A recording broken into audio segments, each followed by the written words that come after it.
Hindi na muna itutuloy ng Estados Unidos ang pag-atake sa mga power plant at energy infrastructure ng Iran. Ito ay kasunod ng utos ni US President Donald Trump na postponement sa lahat ng military strike sa laban sa Iran matapos ang umano'y usapan sa pagitan ng Washington at Tehran. Tumaas ang presyo ng langis at nagbago ang takbo ng global economy. Ito ang nangyari sa Strait of Hormuz. Isang lugar na hindi man kilala ng karamihan, pero may kapangyarihang baguhin ang mundo. Ang pinakamahalagang daan ng langis para maintindihan ang bigat ng sitwasyon. Kailangan mong malaman kung gaano kahalaga ang Strait of Hormuz. Ito ang isa sa pinaka-critical na choke point sa buong mundo. Isang makitid na daanan.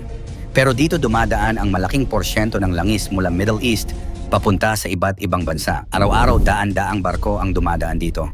Mga oil tanker, mga cargo ships, mga vessel na nagdadala ng enerhiya na nagpapaandar sa buong mundo.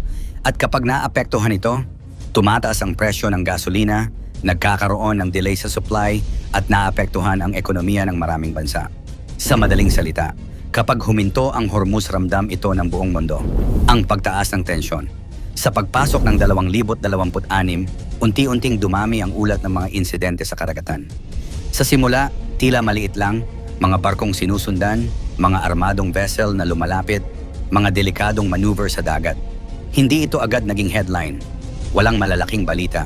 Pero sa likod ng katahimikan, may unti-unting nabubuong krisis habang tumatagal. Nagiging mas delikado ang pagdaan ng mga commercial ships. At ang mas nakakabahala, walang malinaw na hangganan kung kailan ito titigil. Ang paghinto ng mga barko.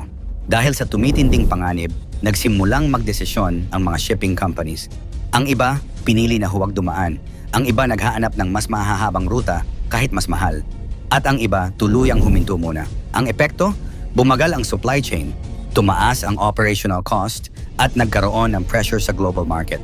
Sa loob lang ng ilang araw, ang isang normal na ruta ng kalakalan ay naging high-risk zone. Isang lugar na dati ay busy, ngayon ay puno ng pag-aalinlangan. Ang pagpasok ng militar ng Amerika. Habang lumalala ang sitwasyon, hindi na sapat ang simpleng pag-monitor. Kaya nagdesisyon ang United States na palakasin ang presensya nito sa rehiyon. Nag-deploy ng aircraft carriers, destroyers, surveillance systems at advanced radar at intelligence assets. Ang layunin, siguraduhin na mananatiling bukas ang daanan ng kalakalan. Pero malinaw, hindi lang ito simpleng proteksyon. Ito ay isang mensahe, isang pagpapakita ng kapangyarihan, isang babala na may hangganan ng tensyon. Modernong digmaan sa dagat at himpapawid.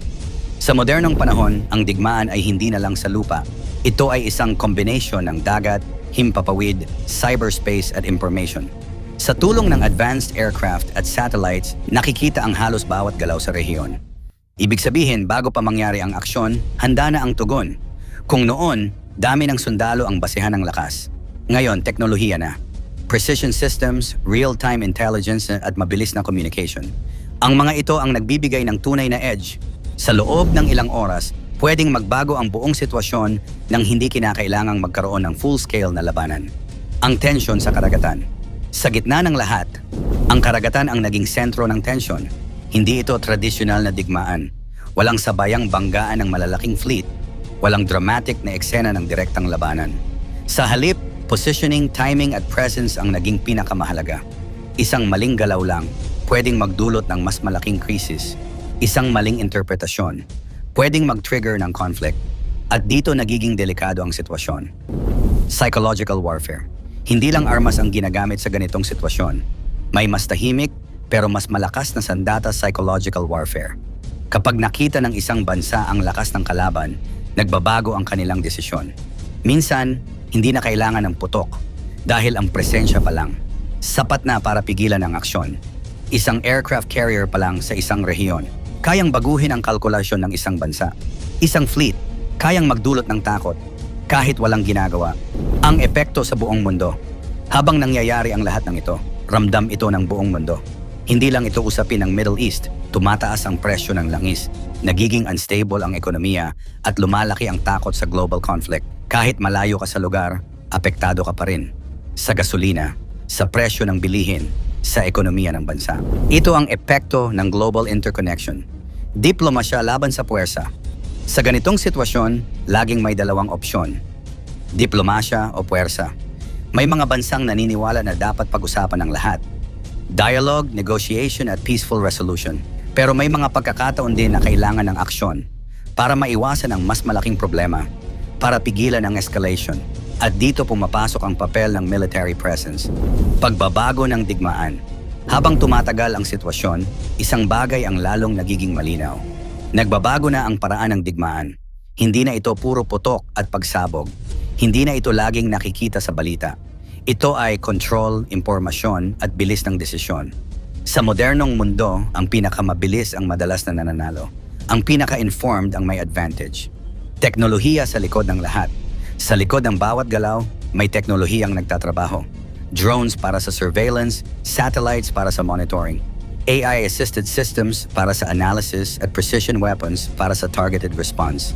Dahil dito mas kontrolado ang sitwasyon, mas kaunti ang collateral damage at mas mabilis ang aksyon. Ang digmaan ngayon hindi lang pisikal, ito ay digital, ito ay strategic at ito ay calculated. Isang babala para sa hinaharap. Ang mga nangyari sa Strait of Hormuz, hindi lang isang isolated na pangyayari. Ito ay isang babala. Nasa modernong mundo, ang ekonomiya at seguridad ay magkaugnay. Ang isang maliit na lugar ay pwedeng makaapekto sa buong mundo. At ang tension ay pwedeng lumala ng napakabilis. At higit sa lahat, ang kapayapaan ay mas fragile kaysa sa iniisip natin. Sa tingin mo, maiiwasan pa ba ang ganitong krisis? Or ito na ang bagong normal sa mundo? At kung lumala pa ito, handa ba tayo sa magiging epekto? Komento mo naman sa ibaba. Saudi aatake na sa Iran, wasak na ang tiwala at ubos na ang pasensya ng Saudi Arabia. Sa loob lamang ng ilang araw, sunod-sunod na missile attacks ang tumama sa mga energy facilities sa Gulf. Mga refinery ang nasunog, mga lungsod ang nanginig, at ang dating tensyon na kontrolado pa, unti-unti nang lumalapit sa isang mas malaking digmaan. Ngayon, isang malinaw na babala ang inilabas mula sa Riyadh.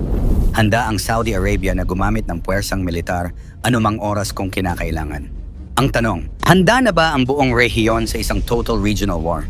Bago tayo magpatuloy, kung gusto mo ng ganitong klaseng content, paki-like at follow. Malaking tulong ito sa amin. Maraming salamat. Ang unang malaking pagsabog. Noong madaling araw ng Marso 18, 2026, nagsimula ang serye ng malalakas na pagsabog sa South Pars Gas Field sa southern coast ng Iran. Ito ang pinakamalaking natural gas deposit sa buong mundo, isang critical na bahagi ng global energy system. Ang lugar na ito ay hindi lamang mahalaga sa Iran. Ito rin ay konektado sa North Field ng Qatar, na isa sa pangunahing pinanggagalingan ng liquefied natural gas sa buong mundo. Ibig sabihin, anumang pinsala rito ay may direktang epekto sa global supply. Ayon sa mga ulat, tinamaan ang mga refinery, storage facilities, at processing units. Nagkaroon ng malalaking sunog na umabot ng ilang oras bago tuluyang na kontrol. Lumikas ang mga manggagawa at agad na isinara ang operasyon sa ilang bahagi ng complex. Ang ganitong klaseng pag-atake ay hindi simpleng damage lang. Ito ay isang strategic strike sa pinagmumula ng enerhiya ng isang bansa. Ang South Pars ang bumubuo ng malaking bahagi ng domestic gas supply ng Iran. Ginagamit ito sa kuryente, industriya, at pang-araw-araw na pangangailangan ng milyon-milyong tao. Dahil dito, ang pag-atake ay hindi lang military issue.